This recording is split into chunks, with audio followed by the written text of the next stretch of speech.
بسم اللہ الرحمن الرحیم۔ ایجوکیشن علم و تعلیم فرسٹ ایئر لیسن نمبر 1 باب نمبر 1 ایجوکیشن تعلیم عربی زبان کا لفظ ہے جو علم سے ماخوذ ہے۔ انگریزی میں اس کا متبادل لفظ ایجوکیشن ہے جو لاطینی زبان کے دو الفاظ ایجوکیئر اور ایجوکیئر سے ماخوذ ہے۔ ایجوکیئر کے معنی ٹو برنگ آؤٹ، اظہار کرنا، باہر نکالنا، بروئے کار لانا، جبکہ ایجوکیئر کے معنی ہے ٹو برنگ اپ، پروان چڑھانا، نشوونما کرنا، اجاگر کرنا۔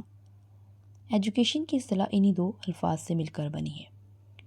انسان کو اللہ تعالیٰ نے بے شمار صلاحیتوں سے نوازا ہے۔ ان صلاحیتوں کے لحاظ سے ہر انسان دوسرے انسان سے مختلف ہے۔ تعلیم کا عمل انسان کی ان صلاحیتوں کو بروئے کار لانے اور پروان چڑھانے کا فریضہ سر انجام دیتا ہے۔ اس کے ساتھ ساتھ تعلیم انسان کی سیرت و کردار کی تعمیر و تشکیل کرتی ہے تاکہ وہ معاشرے میں کامیاب اور اچھے شہری کی حیثیت سے زندگی بسر کرنے کے قابل ہو جائے۔ تعلیم ایک ایسا عمل ہے جو متعلم کی تمام صلاحیتوں کے اظہار اور ہم پہلو نشوونما کے نتیجے میں اس کی شخصیت کی تکمیل کرتا ہے اور اس کی سیرت و کردار کی اس طرح تعمیر و تشکیل کرتا ہے کہ وہ معاشرے میں اپنی انفرادی و اجتماعی زندگی ایک کامیاب شہری کی حیثیت سے بسر کرنے کے قابل ہو جائے۔ تو تعلیم عربی زبان کا لفظ ہے جو علم سے ماخوذ ہے۔ انگریزی میں اس کا متبادل لفظ ایجوکیشن ہے، یعنی ایجوکیشن اور تعلیم ایک ہی لفظ ہے۔ ایجوکیشن جو ہے لاطینی زبان کے دو الفاظ سے مل کر بنا ہے، ایجوکیئر اور ایجوکیئر۔ ایجوکیئر کے معنی ہے ٹو برنگ آؤٹ اور ایجوکیئر کے معنی ہے ٹو برنگ اپ، پروان چڑھانا، نشوونما کرنا، اجاگر کرنا۔ اللہ تعالیٰ نے انسان کو بے شمار صلاحیتیں نوازا ہے، یعنی ہر انسان میں مختلف صلاحیتیں ہوتی ہیں۔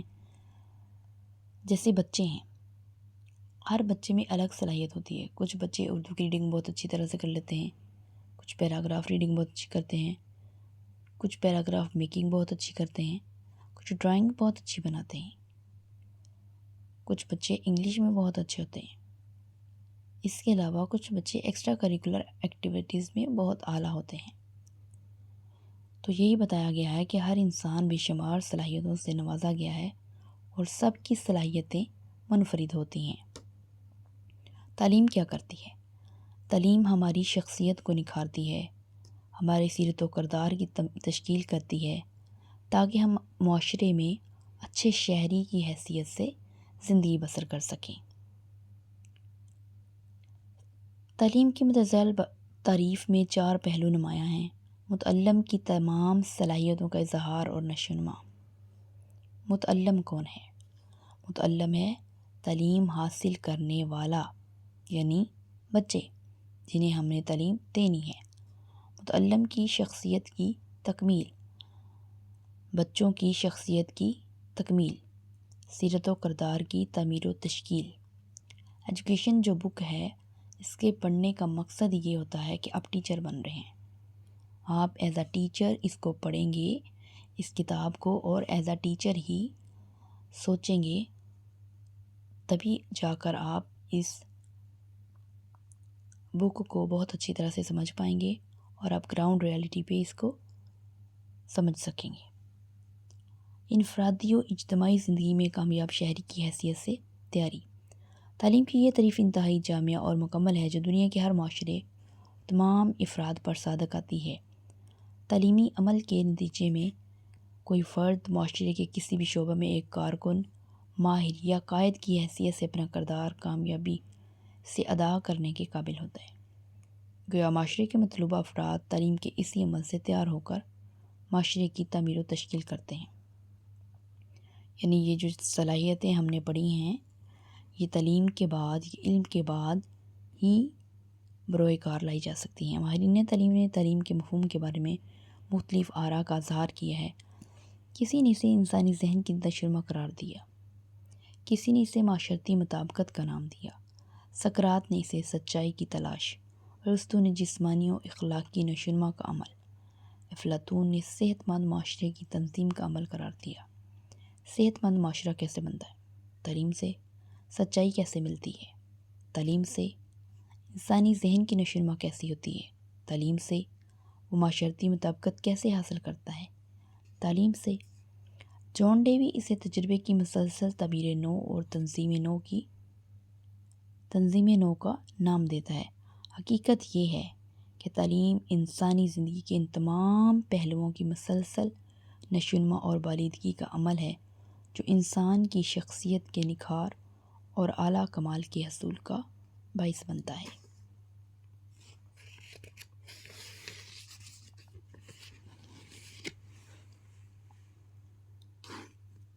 انسان کی یہ صلاحیتیں مندرجہ ذیل ہیں: جسمانی صلاحیتیں فزیکل ایبلٹیز، ذہنی اور فکری صلاحیتیں مینٹل اینڈ انٹلیکچول ایبلٹیز، معاشرتی سوشل ایبلٹیز، جذباتی ایموشنل ایبلٹیز، اخلاقی مورل ایبلٹیز، روحانی اسپریچول ایبلٹیز۔ تعلیم انسان کی مذکورہ بالا صلاحیتوں کی مسلسل بتدریج اور ہمہ گیر نشوونما کا فریضہ سر انجام دیتی ہے۔ یہ انسان کی ہمہ پہلو تربیت کا عمل ہے اور تعلیم کی مختلف سرگرمیوں انسانی شخصیت کے مختلف پہلوؤں کو کسی نہ کسی صورت سے نشوونما اور فروغ کا باعث بنتی ہے۔ نشوونما کا یہ عمل مربوط بھی ہوتا ہے بتدریج بھی، تاکہ انسانی زندگی کے ہر پہلو کی نشوونما ہو سکے، حتی الامکان اس کی شخصیت کی تکمیل کے ذریعے معاشرتی زندگی متوازن طور پر پروان چڑھ سکے۔ دیگر مخلوقات کی نسبت انسان اپنی عملی زندگی میں قدم قدم پر تعلیم و تربیت کا محتاج ہے۔ اللہ تعالیٰ نے معلم اول پہلے حضرت آدم علیہ السلام کو خود تعلیم سے بہرہ فرمایا اور بنی نوع انسان کی ہدایت، رہنمائی اور تعلیم و تربیت کے لیے انبیاء علیہ السلام کی صورت میں معلمین مبعوث فرمائے، جس کی آخری کڑی حضرت محمد صلی اللہ علیہ وآلہ وسلم ہیں۔ آپ صلی اللہ علیہ وآلہ وسلم نے فرمایا: انما بعثت معلما، بے شک مجھے معلم بنا کر بھیجا گیا ہے۔ معلم کون ہوتا ہے؟ معلم ہوتا ہے استاد، معلم ہوتا ہے تعلیم دینے والا۔ اسلامی نقطہ نظر سے تعلیم کا مقصد معاشرے کی نوخیز نسلوں کی تکمیل، ذات، آداب معاشرت، اخلاق حسنہ اور صحیح تصور کائنات کی تربیت دینا ہے، تاکہ انسان اپنے خالق، مالک اور رازق یعنی رب کائنات کو پہچان سکے۔ تعلیم انسان کو خدا شناس، خود شناس، کائنات شناس بناتی ہے، تاکہ انسان خلیفۃ اللہ کا کردار ادا کر سکے۔ اسلام میں تعلیم کی اہمیت، مقام اور فضیلت کا اندازہ اس بات سے لگایا جا سکتا ہے کہ وحی الہی کا آغاز لفظ اقرا یعنی پڑھ سے ہوا، اور پہلی وحی میں علم، قلم اور پڑھنے کا ذکر فرما کر تعلیم کی اہمیت کو اجاگر کیا گیا۔ انبیاء علیہ السلام کی بعثت کا مقصد تعلیم و تزکیہ قرار دیا گیا۔ تعلیم انسان میں نیکی اور بدی کی پہچان، نیکی کو اپنانے، گناہوں سے بچنے کا شعور پیدا کرتی ہے۔ حضور نبی کریم صلی اللہ علیہ وآلہ وسلم نے مکہ مکرمہ میں دار ارقم اور مدینہ منورہ میں صفا کے مدارس قائم کر کے صحابہ کرام رضی اللہ عنہ کی تعلیم و تربیت کا اہتمام فرمایا۔ شاہ ولی اللہ نے تعلیم کو خیر و شر میں تمیز کر کے خیر کو اپنانے اور شر کو دبانے کا عمل قرار دیا۔ علامہ اقبال نے تعلیم کو تعمیر خودی اور تکمیل خودی قرار دیا ہے، جو انسانی شخصیت کی تشکیل کا دوسرا نام ہے۔ تعلیم کے عناصر۔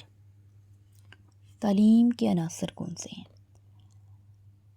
عملے تعلیم کے بنیادی عناصر مندرجہ ذیل ہیں: متعلم اسٹوڈنٹ، تعلیم حاصل کرنے والا، متعلم شاگرد اسٹوڈنٹ، معلم ٹیچر استاد، نصاب کریکولم، تعلم لرننگ، تعلم سیکھنے کا عمل، تدریس پڑھائی، معاشرہ سوسائٹی، تدریس ٹیچنگ،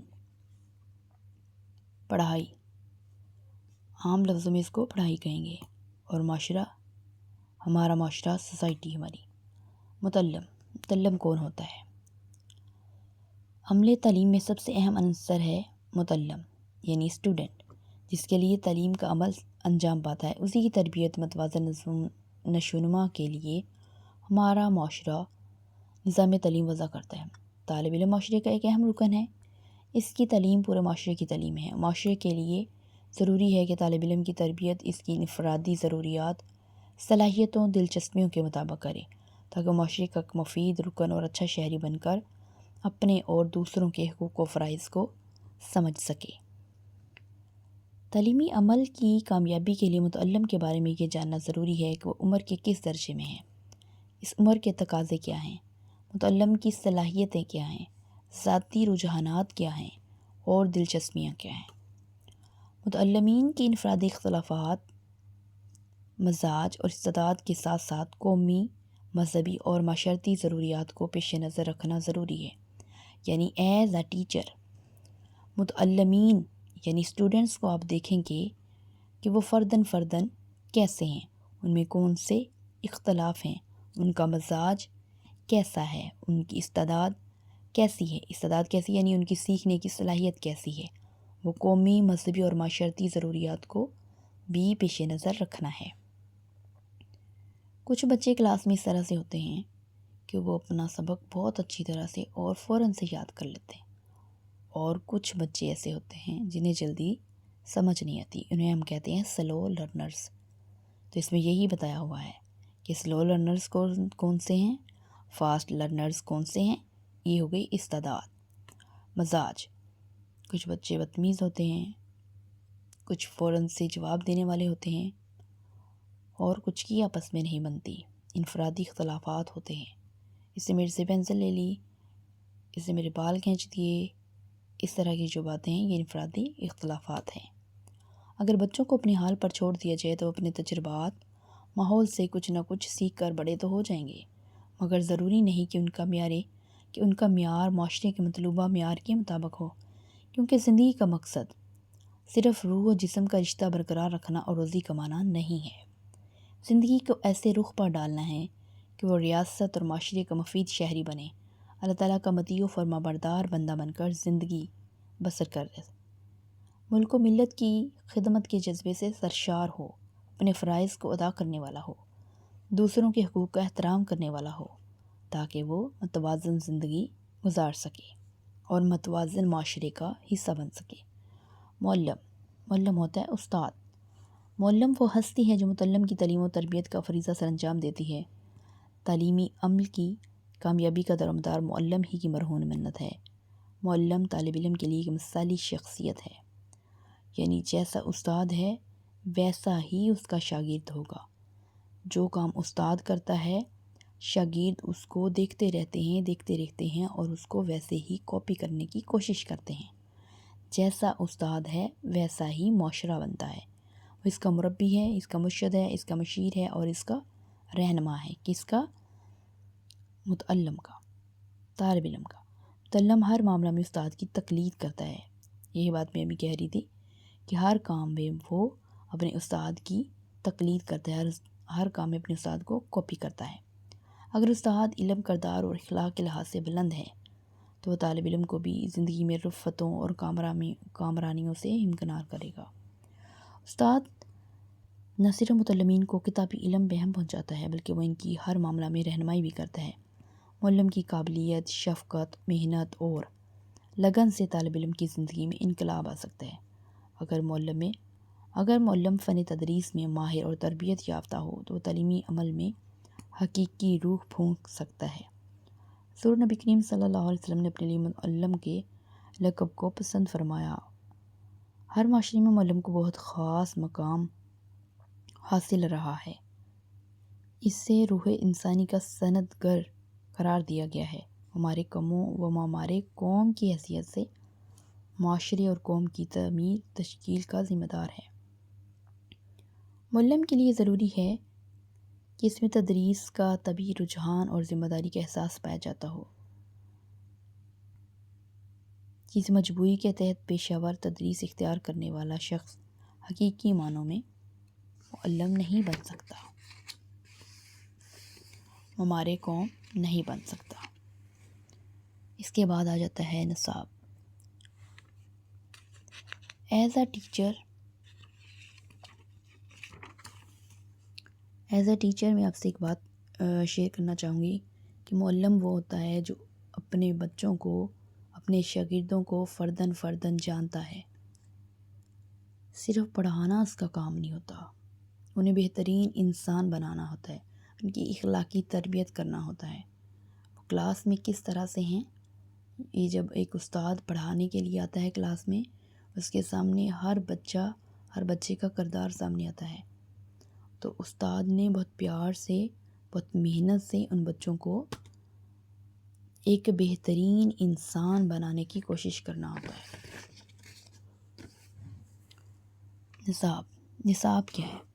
نصاب وہ شاہراہ ہے جس پر چل کر طالب علم اپنی منزل تک پہنچتا ہے. نصاب کے لفظی معنی راستہ کے ہیں، جبکہ اصطلاح میں نصاب سے مراد وہ تمام سرگرمیاں، مشاغل، تجربات، مشاہدات، تحقیقات ہیں جو مقاصد تعلیم کے حصول کے لیے تعلیمی ادارے کے اندر یا باہر ادارے کی نگرانی میں سر انجام پائے. یہ نصاب کا جدید تصور ہے. عمل تعلیم کی انجام دہی کے لیے تمام علوم و فنون، تجربات، مشاغل اور دیگر تمام لوازمات نصاب کا حصہ ہیں. عمل تعلیم میں نصاب تعلیم کی وہی حیثیت ہے جو نظامی مملکت میں دستور کی ہے. نصاب کے دو بڑے اجزاء ہیں: مواد، کنٹینٹ، ہم نصابی سرگرمیاں، کو کریکولر ایکٹیویٹیز. نصاب کا مواد اس علم، نالج پر مبنی ہے جو انسانی تجربات، مشاہدات، تحقیقات کے نتیجے میں بنی نوع انسان نے مختلف ذرائع علم سے اخذ کیا ہے. یہی لوازمہ نصاب درسی کتب کی شکل میں طلباء کی تدریس کے لیے اساتذہ اور طلباء کو مہیا کیا جاتا ہے. بالعموم اسی میں سے امتحان لیا جاتا ہے. لہٰذا نصاب طلباء کی ذہنی استعداد، ضروریات اور دلچسپیوں کے ساتھ ساتھ معاشرے کے نظریات، اقدار، قومی، معاشرتی اور معاشی تقاضوں کو پیش نظر رکھ کر تیار کیا جاتا ہے. نصاب میں تبدیلی اور لچک کی گنجائش ہونی چاہیے تاکہ مستقبل کی ضروریات کے مطابق اس میں ترمیم و اضافہ کیا جا سکے. ہم نصابی سرگرمیاں کون سی ہوتی ہیں؟ ہم نصابی سرگرمیاں نصابی تعلیم کا دوسرا اہم حصہ ہیں جو تعلیمی ادارہ کی مختلف سرگرمیوں کی صورت میں طلباء کی شخصیت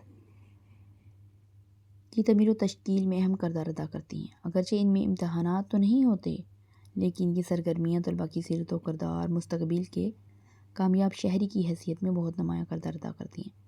نصاب کی جدید تعریف کی روح سے ان سرگرمیوں اور مشاغل کو بھی اسناد یا سرٹیفکیٹ ادا کرنے میں پیش نظر رکھنا چاہیے.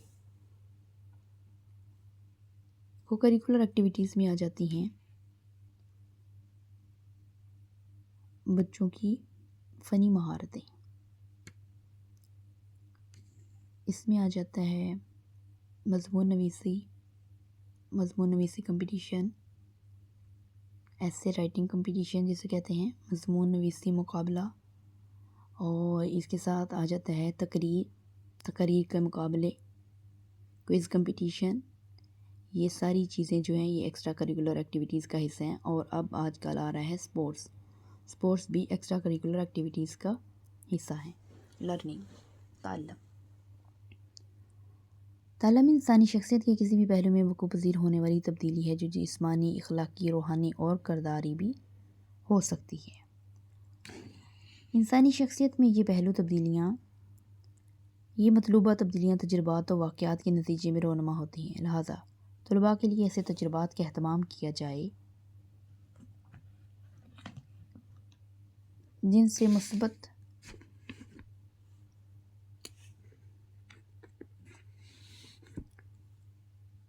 مثبت رد عمل پیدا ہو. عمل تعلیم میں متعلم کے لیے مناسب ماحول پیدا کیا جائے. انسان جب کسی مہیج سے دوچار ہوتا ہے تو اس میں کوئی نہ کوئی رد عمل پیدا ہوتا ہے. مثال کے طور پر ایک بچہ آگ کو چھو لیتا ہے تو اس کا ہاتھ جلتا ہے اور وہ تکلیف محسوس کرتا ہے، فوراً اپنا ہاتھ پیچھے ہٹا لیتا ہے. اس عمل میں آگ مہیج ہے اور ہاتھ کا ہٹا لینا رد عمل ہے. یہ سارا عمل بچے کا تجربہ ہے. اب بچہ جب بھی آگ کو دیکھے گا اس کے قریب نہیں جائے گا کیونکہ تجربے کے نتیجے میں اس کے کردار میں تبدیلی آ چکی ہے. یہی تبدیلی تعلم ہے. عمل تعلیم میں طالب علموں کو کئی ایسے تجربات و واقعات سے گزار کر اس کی شخصیت میں مطلوبہ اور مثبت تبدیلی پیدا کی جاتی ہے. یہ تبدیلی بحیثیت مجموعی طالب علم کی تعلیم کا باعث بنتی ہے۔ تدریس، ٹیچنگ۔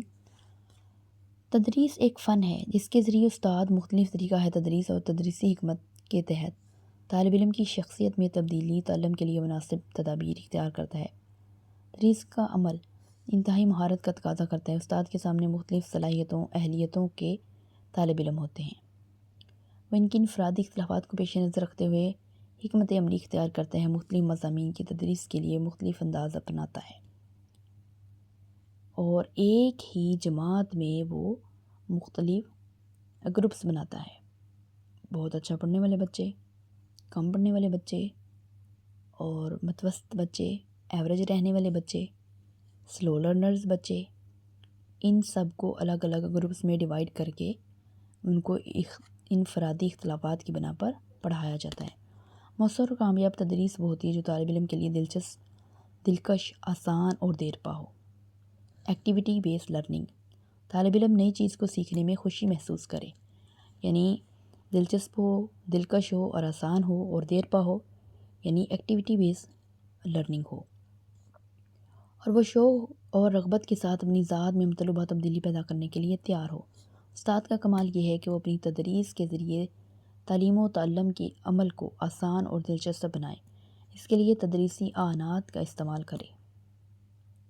معاشرہ، تعلیم ایک معاشرتی عمل ہے جس کا انتظام معاشرے کے ہاتھ میں ہے۔ کسی بھی ملک کے نظام تعلیم براہ راست اس ملک کے معاشرے کے مسائل، ضروریات سے متاثر ہوتا ہے، اس لیے نظام تعلیم اور عمل تعلیم معاشرہ کے ماحول، اس کے مسائل، معاشرے کی ضروریات کو نظر انداز نہیں کر سکتے۔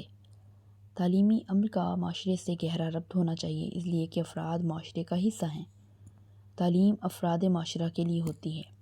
افراد معاشرہ اپنی صلاحیتوں کی نشوونما اسی صورت میں کر سکتے ہیں جب معاشرہ تعلیم کے لیے مناسب ماحول، ضروری وسائل اور سہولیات بہمان جائے۔ فرد اور معاشرہ کا باہمی تعامل، میوچل انٹریکشن ہوتا ہے۔ عمل تعلیم اس کے درمیان ربط و ضبط کا فریضہ سر انجام دیتا ہے۔ معاشرتی بقا، تہذیب و تمدن، ثقافت و اقدار کا تحفظ، نظریات اور علوم و فنون کا فروغ عمل تعلیم کے ذریعے ہی ممکن ہے۔ یہ معاشرتی مطابقت تعلیم کا اہم مقصد ہے، یعنی طالب علم معاشرے کی اقدار و روایات کو اپنائے، معاشرے کی تعمیر و تشکیل میں اپنا کردار ادا کرے۔ کسی بھی معاشرے میں تعلیم جو ہے وہ معاشرے کے حالات سے جڑی ہوتی ہے، معاشرے کے مسائل اور ضروریات سے متاثر ہوتی ہے۔ معاشرتی بقا، تہذیب و تمدن، ثقافت و اقدار کا تحفظ تعلیم ہی سے ممکن ہے۔ تعلیم کا دائرہ عمل، تعلیم کا دائرہ عمل کیا ہے؟ تعلیم فرد کی شخصیت کی تکمیل کرتی ہے۔ تعلیم کیا کرتی ہے؟ فرد کی شخصیت کی تکمیل کرتی ہے، اسے حقائق سے آگاہ کرتی ہے، حقیقتوں سے آگاہ کرتی ہے، اس کے اخلاق، کردار اور رویے کی اصلاح کرتی ہے، اسے معاشرے کی عملی زندگی میں انفرادی و اجتماعی حیثیت سے کامیاب شہری کا کردار ادا کرنے کے قابل بناتی ہے۔ تعلیم کے ذریعے انسانی کردار میں درج ذیل تبدیلیاں واقع ہوتی ہیں: وقوفی تبدیلی، تاثراتی اور مہارتی۔ وقوفی تبدیلی کیا ہوتا ہے؟ اس کا تعلق تصورات اور معلومات سے ہے، یعنی بیٹھے بیٹھے خیال کر لینا اور خیال کا اظہار کر لینا، یہ ہوتا ہے خیالات اور معلومات۔ زبانی، کلامی، سنی ہوئی باتیں۔ تعلیم کے ذریعے طالب علم کو اشیاء کا علم حاصل ہوتا ہے، اسے نئی نئی معلومات حاصل ہوتی ہیں، وہ مختلف اشیاء کو پہچانتا ہے، اس کے متعلق معلومات کو ذہن میں محفوظ کر لیتا ہے، حافظہ کی مدد سے انہیں دوبارہ دہراتا ہے، ایک بار سیکھی ہوئی بات کو بار بار پڑھتا ہے، بار بار دہراتا ہے، اس کی تشریح اور وضاحت کرتا ہے، اس کے مختلف اجزاء کا باہمی تعلق معلوم کرتا ہے، اشیاء کو مجموعی حیثیت سے دیکھتا ہے اور مختلف مقاصد کو پیش نظر رکھ کر اس کی قدر و قیمت کا اندازہ بھی لگا سکتا ہے۔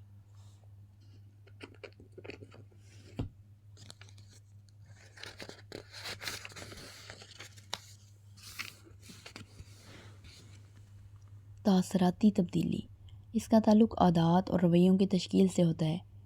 تعلیم کے نتیجے میں فرد کے کردار اور رویے میں مطلوبہ مثبت تبدیلی واقع ہوتی ہے، وہ دوسروں کے خیالات کو توجہ سے سنتا ہے، ان کے نقطہ نظر پر غور و فکر کرتا ہے، ان سے لطف اندوز ہوتا ہے، مناسب انداز میں اپنے اندر تبدیلی کی خواہش کا اظہار کرتا ہے، اس کے اچھے پہلوؤں کی تحسین کرتا ہے، اس کی قدر و قیمت کا تعین کرتا ہے اور اسے بتدریج اقدار حیات کے طور پر اپنے کردار کا حصہ سمجھتا ہے۔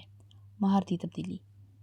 تعلیم کے اس پہلو کا تعلق کسی ہنر کی اکتساب سے ہوتا ہے۔ تعلیم جہاں کسی طالب علم کو معلومات فہم پہنچاتی ہے، متعلقہ اشیاء کے متعلق علم مہیا کرتی ہے اور اسے اپنے رویے اور کردار میں تبدیلی کے لیے آمادہ کرتی ہے، وہاں اسے کسی عملی اقدام اور سرگرمی میں حصہ لینے کے قابل بناتی ہے۔ وہ جسمانی، ذہنی اور عملی طور پر اس سرگرمی میں شریک ہوتا ہے، ممکنہ حد تک اسے نہایت اعتماد اور کامیابی کے ساتھ اپنی عادات و اعتبار کے طور پر اپناتا ہے۔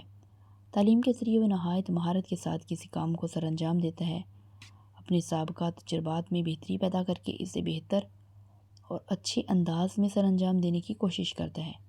ایک مثال کے ذریعے تعلیم کے دائرہ عمل کو سمجھنا آسان ہوگا۔ عملہ تعلیم میں ایک طالب علم کو ہمدردی کے عنوان سے کوئی کہانی سناتا ہے۔ طالب علم کا اس کہانی کو واقعاتی لحاظ سے ٹھیک سمجھ کر بیان کر دینا وغیرہ اس کے لیے وقوفی حیثیت رکھتا ہے۔ اگر طالب علم ہمدردی کے جذبے کی تحسین کرے، اسے اپنی عادات و اعتبار میں اور عملی زندگی میں اپنانے میں خوشی محسوس کرے تو یہ تاثراتی یا کرداری تبدیلی ہے۔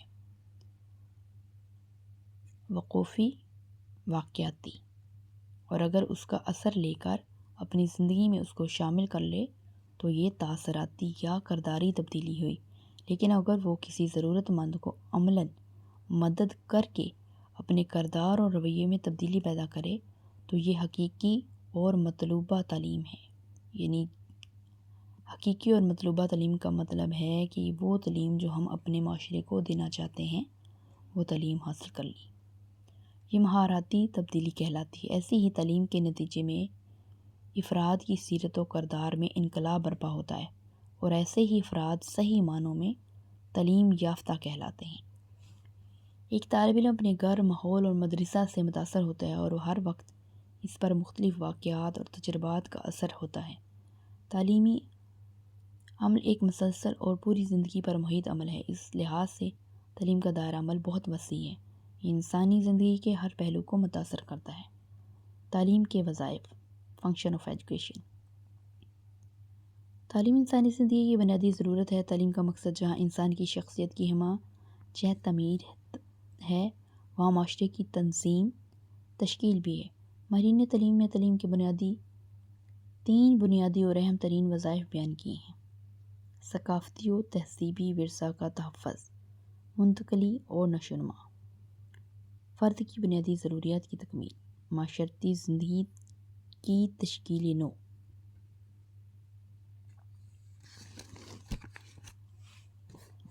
سب سے پہلا وظائف: ثقافتی و تہذیبی ورثہ کا تحفظ، منتقلی اور نشو و نما۔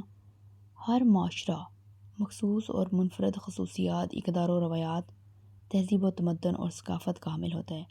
اپنے اصولوں، اقدار و روایات کو آنے والی نسلوں تک پہنچانے کا خواہاں ہوتا ہے تاکہ معاشرہ تہذیبی اور ثقافتی حیثیت سے زندہ رہ سکے۔ انسان اور جانوروں میں بنیادی فرق یہی ہے کہ جانور افزائشی نسل تک محدود رہتے ہیں، جبکہ انسان افزائشی نسل کے ساتھ ساتھ اپنے نظریہ حیات، تہذیب و ثقافت اور اپنی اقدار و روایات کو بھی آنے والی نسل تک منتقل کرتا ہے۔ قدیم معاشروں میں تہذیبی اور ثقافتی ورثہ کی منتقلی کا فریضہ والدین سر انجام دیتے تھے، وہ اپنے بچوں کو علوم و فنون سکھاتے تھے۔ اس کے بعد یہ فریضہ والدین کے علاوہ علماء اور فضلاء کے ذریعے سر انجام پاتا رہا، وہ اپنے گھروں یا مساجد کے ذریعے یہ فریضہ نبھاتے رہے۔ آہستہ آہستہ یہ ذمہ داری اسکولوں، کالجوں، یونیورسٹیوں اور تعلیمی اداروں نے لے لی۔ اس طرح تہذیب و ثقافت میں ترقی اور دیگر رونما ہونے والی تبدیلیاں مسلسل نسل نو تک منتقل ہوتی رہتی ہیں۔ تعلیمی اداروں کو ایک مثالی معاشرتی مرکز کی حیثیت حاصل ہے جہاں معاشرے کے عقائد و نظریات، اقدار و روایات اور علوم و فنون میں نشو و نما حاصل ہوتی ہے۔ اس طرح تعلیمی ادارے تہذیبی ورثہ کی منتقلی کا ایک مفید ذریعہ ثابت ہو رہے ہیں۔ فرد کی بنیادی ضروریات کی تکمیل۔ متعلم کو تعلیمی عمل میں بہت اہم مقاصد حاصل ہوتے ہیں۔ پورا نظام تعلیم اسی کے محور گھومتا ہے، متعلم کے گرد یعنی طالب علم کے گرد۔ معاشرے کے وسائل و ذرائع اس کی نشوونما اور اس کی تربیت کے لیے بروئے کار لائے جاتے ہیں۔ بچے کی پیدائش کے ساتھ ہی اس کی تعلیم و تربیت کی ابتدا ہو جاتی ہے۔ یہ عمل ساری عمر جاری رہتا ہے۔ بچہ اپنے والدین سے بہت کچھ سیکھتا ہے، لیکن جب وہ بڑا ہو جاتا ہے تو اسے باقاعدہ تعلیم کے حصول کے لیے درس گاہوں میں بھیج دیا جاتا ہے، جہاں رسمی تعلیم کے ذریعے وہ تعلیم و تربیت کے عمل سے گزرتا ہے۔ تعلیمی ادارے میں اساتذہ اپنے معاشرے اور ملک و ملت کی ضروریات کے مطابق تعلیم دیتے ہیں۔ تعلیمی ادارے کے ساتھ ساتھ بچہ اپنی معاشرتی زندگی میں اپنے ماحول اور تجربات سے بھی سیکھتا ہے۔ اس طرح کے عوامل مل کر بچے کی شخصیت کی تعمیر کرتے ہیں۔ بچے کی شخصیت کی تعمیر میں اس کی انفرادی صلاحیتیں، دلچسپیاں، خواہشات پہ نظر رکھی جاتی ہیں، ساتھ ہی اس کی شخصی، معاشی اور معاشرتی ضروریات کی بھی تکمیل کی جاتی ہے۔ بچے کی بنیادی ضروریات کی تکمیل، اس کی ذات کی تعمیر تعلیم کے اہم وظیفے کی حیثیت رکھتے ہیں۔ ماہرین تعلیم بچے کی تشکیل ذات کے لیے مندرجہ ذیل نیڈز کو اہم قرار دیتے ہیں۔ جسمانی صحت۔ ایک اچھا ذہن تندرست جسم میں ہی ہو سکتا ہے۔ صحت کے بغیر بچہ اپنے فرائض خوش اسلوبی سے انجام دے نہیں سکتا۔ اس لیے نظام تعلیم اور عملے تعلیم میں بچے کی جسمانی صحت کا خیال رکھا جاتا ہے۔ تعلیمی ادارے میں جسمانی ورزش، حفظان صحت کے اصولوں کی تعلیم، کھلا اور ہوادار ماحول، کھیلوں کے مقابلے وغیرہ بچے کے جسم کو صحت مند رکھنے میں معاون ثابت ہوتے ہیں۔ اپنی حیثیت کی پہچان کی خواہش۔ ہر فرد میں اپنی حیثیت کو منوانے کی خواہش پائی جاتی ہے۔ ہر بچہ اپنے خاندان، عزیز و اقارب اور اپنے ماحول میں اپنی حیثیت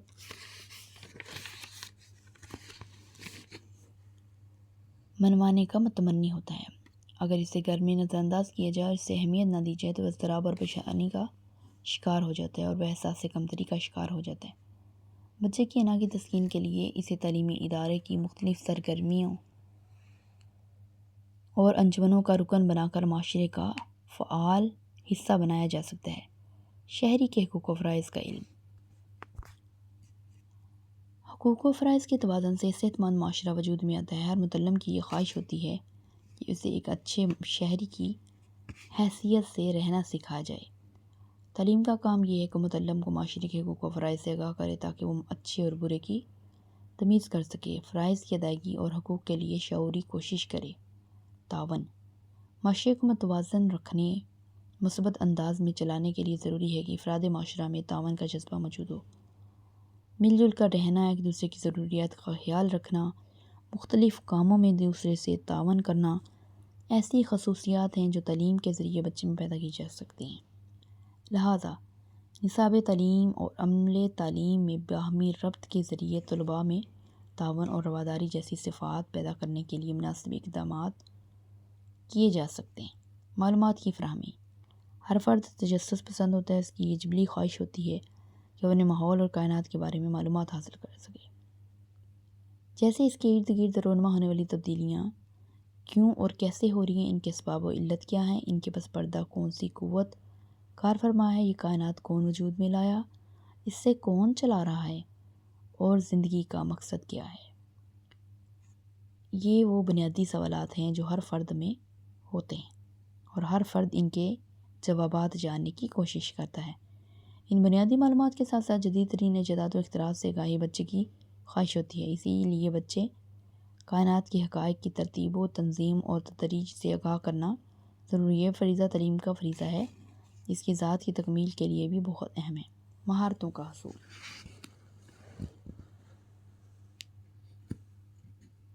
فرد جہاں ذہنی طور پر معلومات حاصل کرتا ہے وہاں اس کی یہ بھی خواہشیں ہوتی ہیں کہ وہ اپنے ہاتھ سے کوئی کام کر سکے، مثلاً لکھنا، پڑھنا، دستی کام یا مشینی کام سر انجام دینا۔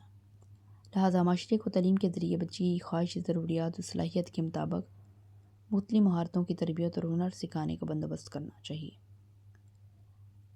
سلو لرنرز ایسے بچے ہوتے ہیں جن کو پڑھائی کے ساتھ ساتھ مہارت سکھانا یا مہارت سیکھنے کے لیے موٹیویٹ کرنا بھی بہت ضروری ہوتا ہے۔ ایز اے استاد یہ باتیں آپ کو ساری زندگی اپنے ساتھ رکھنی ہیں کہ اپنی کلاس کے وہ بچے جو سلو لرنرز ہیں انہیں کسی نہ کسی مہارت یا ہنر کو سیکھنے کے لیے ترغیب ضرور دینی ہے اور انہیں موٹیویٹڈ اس لحاظ سے رکھنا ہے وہ کوئی نہ کوئی ہنر سیکھیں۔ ورزشیں اور کھیل فرد کی جسمانی صحت اور مقابلے کی صلاحیت کو ابھارنے کے لیے مختلف ورزشیں اور کھیل بھی ضروری ہیں۔ تعلیمی عمل اور مدرسہ میں بچے کی دلچسپی پیدا کرنے، فارغ اوقات کے درست استعمال، صحت مند جسمانی مقابلوں کے لیے ورزشیں، کھیل کود کا اہتمام کرنا ضروری ہے۔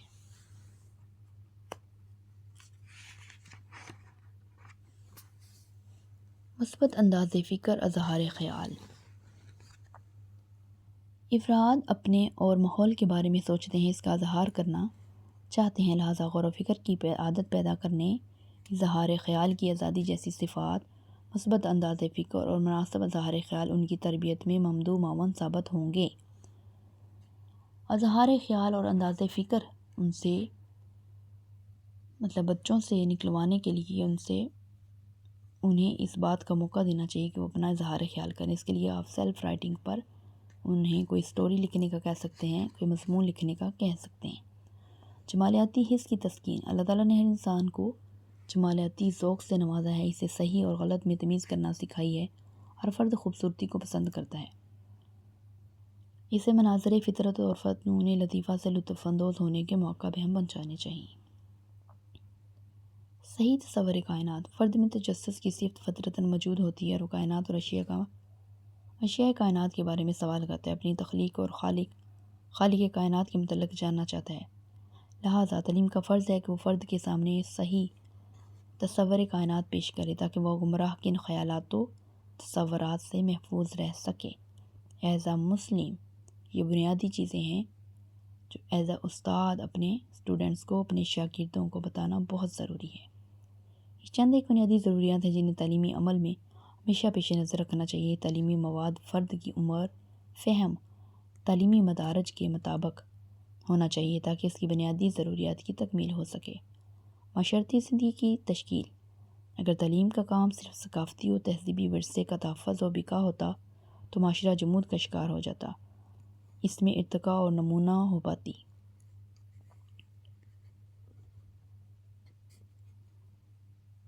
اس لیے تعلیم کا کام محض اقدار و روایات کا تحفظ نہیں بلکہ زندگی کے نئے راستوں سے آگاہی، تنقید و اصلاح اور تخلیقیت بھی ہے۔ تعلیم زندگی کے مختلف شعبوں میں آگے بڑھنے سے ترقی دینے میں اہم کردار ادا کرتی ہے۔ تعلیمی اداروں کی یہ ذمہ داری ہے کہ وہ تہذیبی ورثہ کی اقدار و روایات کا تنقیدی نظر سے جائزہ لیں، پسندیدہ اور مطلوبہ اقدار کو آئندہ نسلوں تک پہنچائیں تاکہ افراد نئے تجربات اور جدید تحقیقات کی روشنی میں معاشرے کی تعمیر نو، تشکیل نو کا فریضہ سنبھالیں۔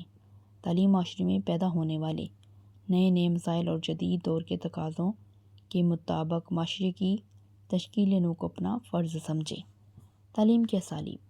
عمومی طور پر تعلیم کے 3 اسالیب ہیں: رسمی، نیم رسمی اور غیر رسمی۔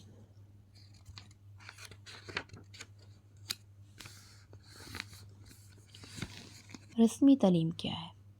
فارمل ایجوکیشن یہ ایسی تعلیم ہے جو باقاعدہ طور پر کسی ادارے سے طے شدہ نصاب کے مطابق مقاصد تعلیم کے حصول کے لیے دی جاتی ہے۔ معاشرہ نسل نو کی تعمیر کے لیے نسل نو کو تعلیم کے زیور سے آراستہ کرنے کے لیے ادارے قائم کرتا ہے جو طلباء کی استعداد، قابلیت، ذہنی سطح کو مد نظر رکھ کر اساتذہ کی نگرانی میں تعلیم و تربیت کا اہتمام کرتے ہیں۔ اس مقصد کے لیے اسکول، کالج اور یونیورسٹیاں قائم کی جاتی ہیں۔ یہ شعوری تعلیم باقاعدہ نصاب اور ہم نصابی سرگرمیوں کے ذریعے طلباء کی ہمہ پہلو نشوونما اور تربیت کا فریضہ سر انجام دیتی ہیں۔ اس میں نصاب، استاد اور طریقہ تدریس کا دورانیہ مقرر ہوتا ہے۔ یعنی باقاعدہ یہ ہوتا ہے کہ ہر سال کا بھی امتحان ہونے ہیں، فرسٹ ٹرم کے امتحان کب ہونے ہیں، سیکنڈ ٹرم کے امتحان کب ہونے ہیں، تھرڈ ٹرم کے امتحان کب ہونے ہیں، یہ سارا رسمی تعلیمیات۔ نیم رسمی تعلیم، اس میں باقاعدہ تعلیمی اداروں کی بجائے ذرائع ابلاغ، فاصلاتی تعلیم، ذرائع ابلاغ اور فاصلاتی تعلیم میں آ جاتا ہے علامہ اقبال اوپن یونیورسٹی کی تعلیم، اس طرح کی ایجوکیشن جو ہے کے ذریعے معاشرہ کی تعلیم و تربیت کا اہتمام کیا جاتا ہے۔ اس تعلیم کا مقصد زیادہ تر ان افراد کو تعلیم دینا ہے جو باقاعدہ طور پر کسی تعلیمی ادارے میں تعلیم حاصل نہ کر سکے ہوں۔ اس میں کسی حد تک نصاب تو طے نہیں کیا جاتا مگر تعلیمی ادارے قائم نہیں ہوتے۔ اس تعلیم میں پرنٹ میڈیا، الیکٹرانک میڈیا سے بھی کام لیا جا سکتا ہے۔ غیر رسمی تعلیم۔ غیر رسمی تعلیم ایسی تعلیم کو کہتے ہیں جس میں فرد باقاعدہ کسی تعلیمی ادارے کی بجائے اپنے والدین، ماحول، معاشرہ، ہمجولیوں سے تعلیم لیتا ہے، سے کچھ نہ کچھ سیکھتا رہتا ہے۔ غیر رسمی تعلیم کا عمل بچے کی پیدائش سے شروع ہوتا ہے۔ بچہ ماں کی گود سے سیکھنا شروع کرتا ہے، اپنے عزیز و اقارب، گھر، محلے، مسجد اور اپنے ارد گرد سے ہر وقت کچھ نہ کچھ سیکھتا رہتا ہے۔ اس تعلیم کے لیے نہ مقاصد تعلیم متعین ہوتے ہیں، نہ نصاب و امتحانات۔ غیر رسمی تعلیم کا دائرہ کار رسمی اور نیم رسمی تعلیمی اداروں کی نسبت بہت وسیع ہے، یعنی انسان پیدا ہونے سے لے کر مرنے تک ہر ٹائم غیر رسمی تعلیم حاصل کرتا رہتا ہے۔ تعلیم کی یہ تینوں اقسام معاشرے کے افراد کی شخصیت کی تعمیر تشکیل کرتی ہے۔ غیر رسمی تعلیم کا یہ عمل مہد سے لے کر لحد تک جاری رہتا ہے۔ اطلب العلم من المہد الی اللحد، علم حاصل کرو پنگوڑے سے لے کر قبر تک۔ اس سے معلوم ہوتا ہے کہ تعلیم کا عمل مجہد ہونے کے ساتھ ساتھ زندگی بھر جاری رہتا ہے، انسان حسب حال اس سے استفادہ کرتا رہتا ہے۔ یہ ہماری ہو گئی ہے ایجوکیشن فرسٹ ایئر کی فرسٹ لیسن کی ٹیکسٹ بک کی ریڈنگ۔ ایک پورا لیسن ہم نے کمپلیٹ کر لیا ہے اس میں۔